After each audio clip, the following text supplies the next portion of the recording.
back. We're so excited to be filming for you guys again. Sorry, last week we dropped the ball, and Fencepost is going to join us in this video, it looks like. Okay, say hi, brother. Sit down, buddy. Alright, so this video we want to talk with you guys about how we are really doing in South Korea. We're going to talk about some highs, some lows. He's getting his stool. He gets really excited when we're talking to you guys and he's not getting attention. He really thinks he needs to get that attention back, so he's going to get his toys and try to play fetch.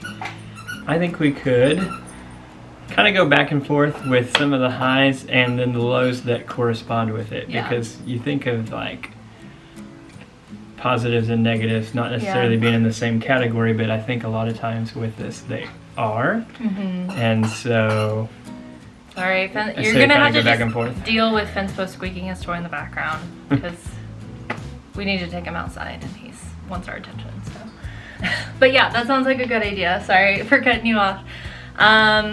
Okay, where do we want to start? All right, so like we said, we're going to talk about highs and lows and kind of connect them, like the highs in one category and then the low in the same category. So what's the first one, Caleb, that we wanted to talk about?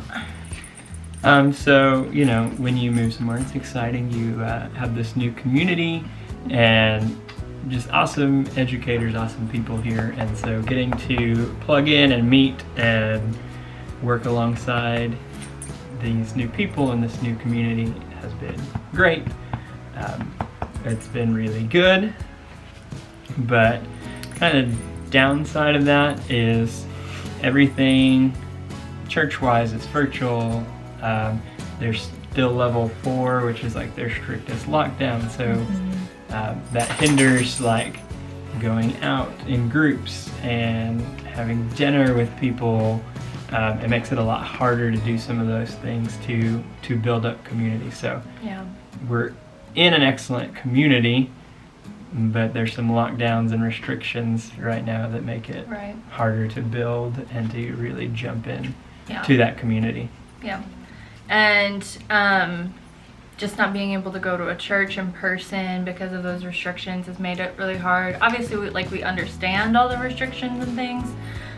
It's just been difficult when you're in a new place and then you have all of these restrictions and rules and stuff that aren't normally there. It just kind of adds another level to the whole culture shock thing.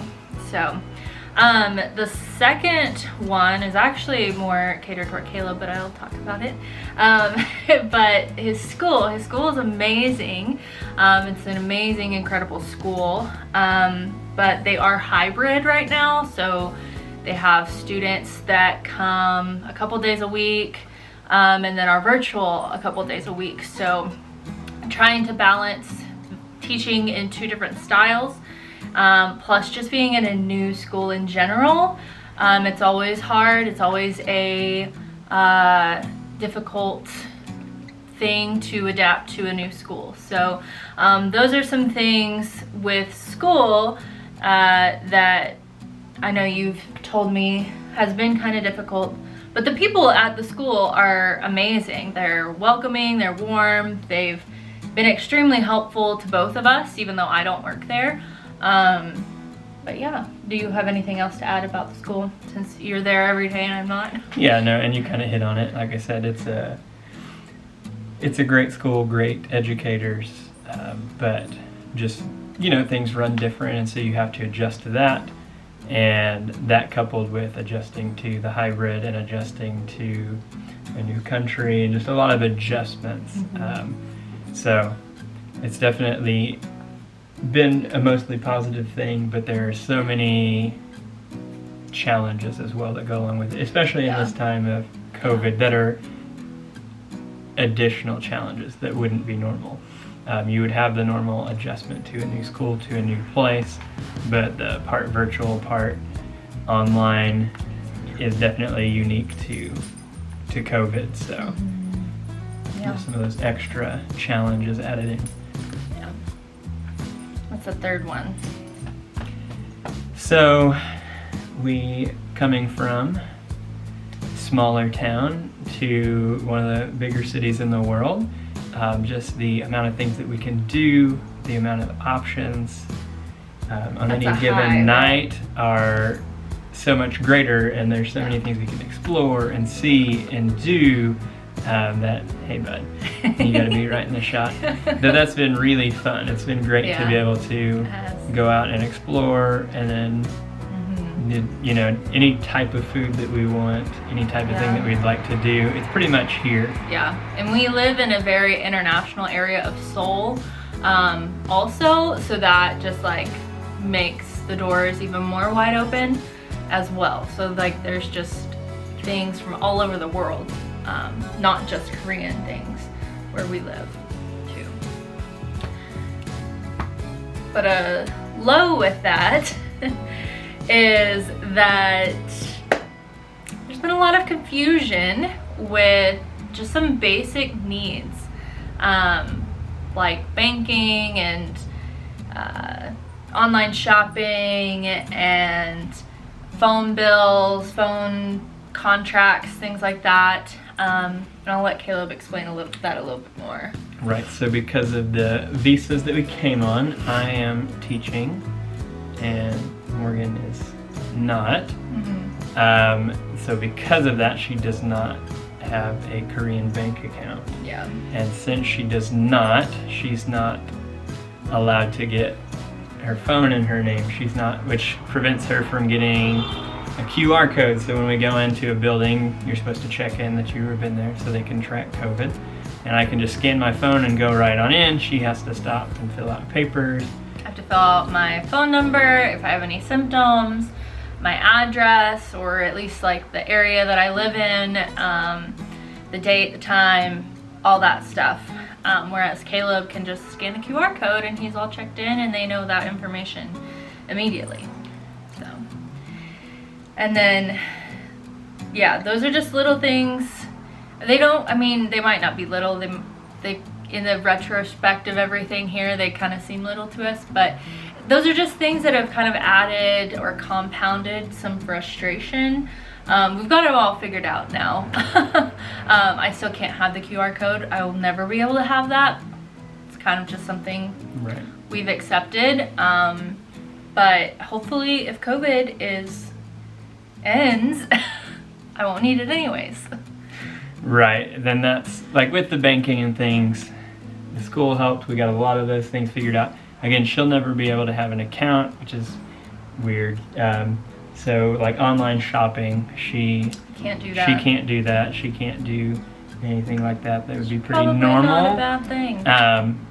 But yeah, the QR code and thing will hopefully fade out as COVID hopefully is gone. Yeah. Soon. So those are some highs and lows so far. We have one more high and low, and so this is kind of more, I don't know, it might be more specific to me, it might be for both of us, but so a high that I consider to be a high is that I get to stay home and take care of our house and take care of fence post. And as you can see, I've already got some plants. I won't show you that one because that one's not been taken care of very well. Got some plants that I'm glad to take care of, and just like figure out what it is I want to do, if it's continue to take care of the home and fence post, or if it's go to school again, or whatever. I get to kind of just be home and relax and take care of things here, and I consider that to be a high. Like, I really enjoy that. I get to explore Seoul on my own. I get to see a bunch of new things and hang out with other trail wives and spouses, and that's been really fun. But on the other side of that, the low with that has been specifically for fence post. A lot of you might know this, some of you probably don't know this though. He's 9 years old, so he's a grumpy old man, and he has had some not severe health problems, but he had, because he's older dogs get these fatty tissue tumor deposits underneath their skin, and so he has one of those on his hip, and if it gets bigger it's going to start pushing on his hip. But with all of the asphalt, with all of the heat, with all of the walking we have to do to get to the park to take him outside, it is kind of taking a toll on him, and we have to watch him with that. He's already gone to the vet. He's already cost us a lot of money at the vet.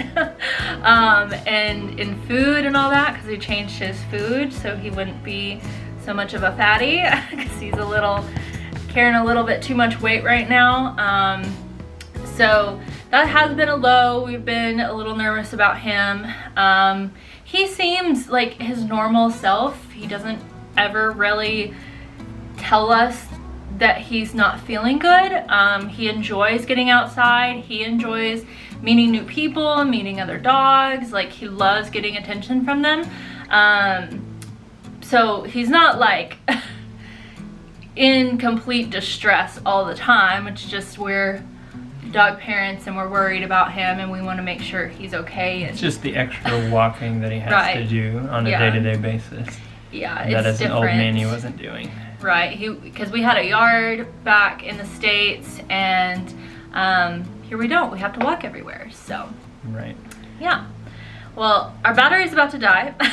So we'll be coming at you with some more stuff. It is Chuseok this week, so we're gonna have some adventures and have some things to show you. We are. Thank you guys so much for always supporting us, and we're so thankful that you took the time to watch this video and get a little bit more of an insight of what it's really like to move abroad. So, talk to you later. Ya. Bye.